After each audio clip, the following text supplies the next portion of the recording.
Ցամաքային սահմանով Ադրբեջան է գնացել 20 հոգանոց հայ փորձագետների պատվիրակություն։ Ադրբեջանական լրատվամիջոցներն են հայտնել, որ ապրիլի 10-ից 12-ը կլոր սեղան քննարկում կլինի խաղաղության կամուրջ նախաձեռնության շրջանակում Ադրբեջանի եւ Հայաստանի քաղաքացիական հասարակության ներկայացուցիչների մասնակցությամբ։ Բաքվի լրատվամիջոցների հրապարակած կադրերից երևում է, որ մեկնողների թվում են մի խումբ հայտնի հակաականներ։ Կադրերում մասնավորապես երևում են Ստեփան Գրիգորյանը, հանրային հեռուստաընկերության աշխատակից Տաթև Դանելյանը, Բորիս Նավասարտյանը եւ այլք։ Հայ փորձագետների խաղաղասիրական պատասխան այցը Ադրբեջան տեղի է ունենում այն ժամանակ, երբ մեր երկու տասնյակից ավելի հայրենակիցներ 3-ից 6 տարի տառապում են ադրբեջանական բանտերում։ Նրանց մեծ մասին Ալիևի ռեժիմը դատապարտել է ցմահ ազատազրկման։ Ամիսներ առաջ ցամաքային ճանապարհով ադրբեջանցիներ էին եկել Հայաստան նույն ծրագրի շրջանակում։ Քննարկումների ժամանակ մեզ հայտնի տեղեկությամբ ոչ մի անդրադարձ չէր եղել ոչ հայ գերիներին, ոչ Ադրբեջանի դատարանի շինծ ու դատական գործընթացներին։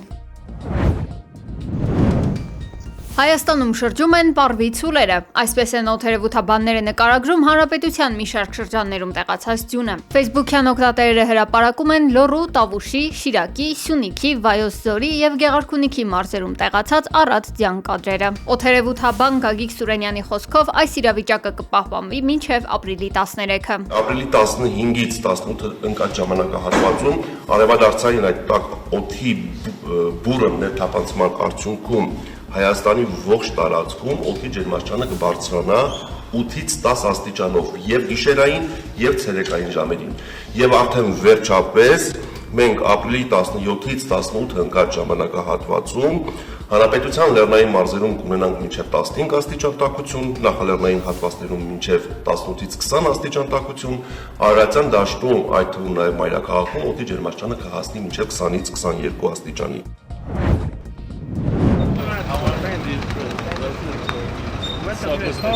Yeah, today I'm your guest. Yes. Հայաստանի արտգործնախարար Արադ Միրզոյանը եւ Էստոնիայի արտգործնախարար Մարգուս Ցակնան մասնակցել են Հայաստանում Էստոնիայի Հանրապետության ռեզիդենտ դեսպանության պաշտոնական բացմանը։ Այն կայացել է նախարար Ցակնայի Հայաստան պաշտոնական այցի շրջանակներում։ Նախարարներն իրենց ելույթներում շնորհակալություն են հայտնել համագործակցության համար եւ բարձր գնահատել նման որոշման կայացումը։ Արադ Միրզոյանը նշել է, որ այս որոշումը իրականացնելու գործընթացը եղել է բարդ, սակայն ուրախ են Հայաստանում ընդունել էստոնացիներին։ Էստոնիայի արտգործնախարարն նշել է, որ ծրագրեր ունեն առաջիկա տարիների համար եւ մեծ հույսեր համագործակցելու նաեւ Հայաստանի հետ։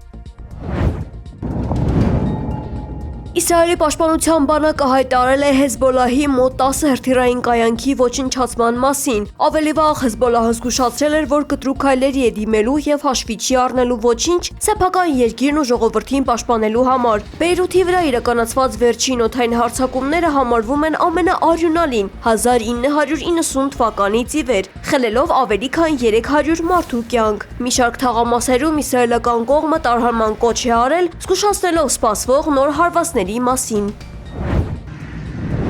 ԱՄՆ պատվիրակությունն ուղևորվել է Իսլամաբադ, դեռևս հայտնի չէ, թե Իրանի պատվիրակությունը կմասնակցի բանակցություններին, թե ոչ։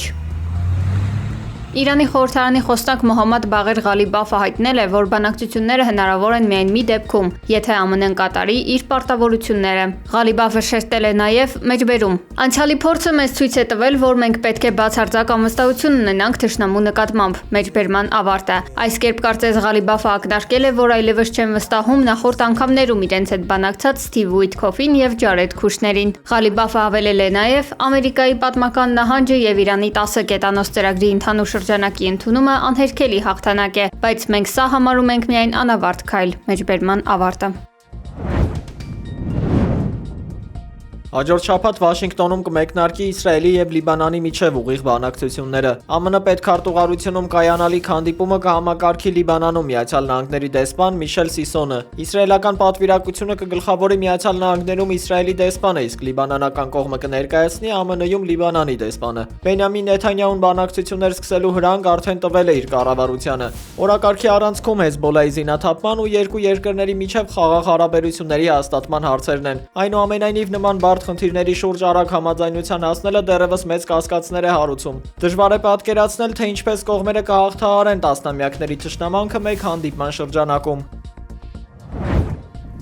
Уважаемые коллеги, добрый день, добрый вечер. Հրադադար Սուրբ Զատիկի տոնին ընթരാճ, հաշվի առնելով, որ կաթոլիկ եկեղեցին ապրիլի 10-ից 12-ը նշում է Քրիստոսի հարության տոնը, Ռուսաստանի նախագահ Վլադիմիր Պուտինը զինադադար է հայտարարել։ Այն կտևի ապրիլի 11-ին ժամը 16-ից մինչև ապրիլի 12-ի նորվա վերջ։ Կրեմլից հայտնել են, որ նույնն ակնկալում են նաև Ուկրաինայից։ Կարճ ժամանակ անց Ուկրաինայի նախագահ Վլադիմիր Զելենսկին եւս համաձայնվել է հրադադար հայտարարելուն եւ համապատասխան հրամանագիր ստորագրել։ Ուկրաինան բազմիցս հայտարարել է, որ պատրաստ է հայելային քայլերի։ Մենք այս տարի առաջարկել ենք հրադադար հայտարարել Զատկի տոների ընթացքում եւ համապատասխանաբար կգործենք, գրել է նա իր Telegram ալիքում։ Վլադիկավկազում հզոր պայթյուն է որոտացել հրավառությունների եւ շինանյութերի պահեստում։ Շենքը մասնակի փլուզվել է, բեկորներից վնասվել է մոտ 10 ավտոմեքենա։ Տարածքում բռնկված հրդեհի պատճառով դեռ լսվում են հրավառության պայթյունների ձայները։ The individuals lying about me ԱՄՆ առաջին տիկի Մելանիա Թրամփը սենսացիոն հայտարարություն է արել վերջնականապես հերքելով իր անվան շուրջ պտտվող լուրերը, որոնք վերաբերում են սկանդալային ֆինանսիստ Ջեֆրի Էփշթեյնին։ but rather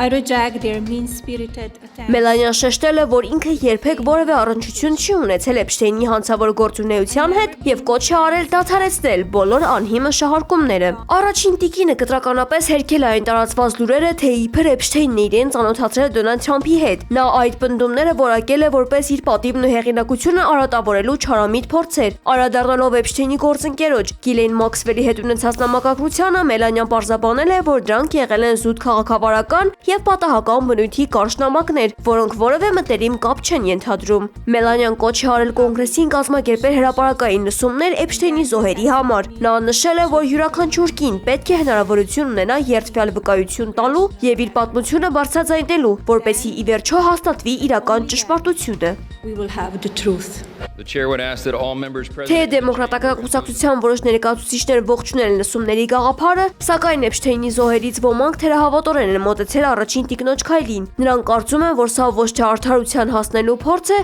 այլ պատասխանատվությունը սեփական ընտանիքից եւ իշխանավորներից շեղելու միջոց։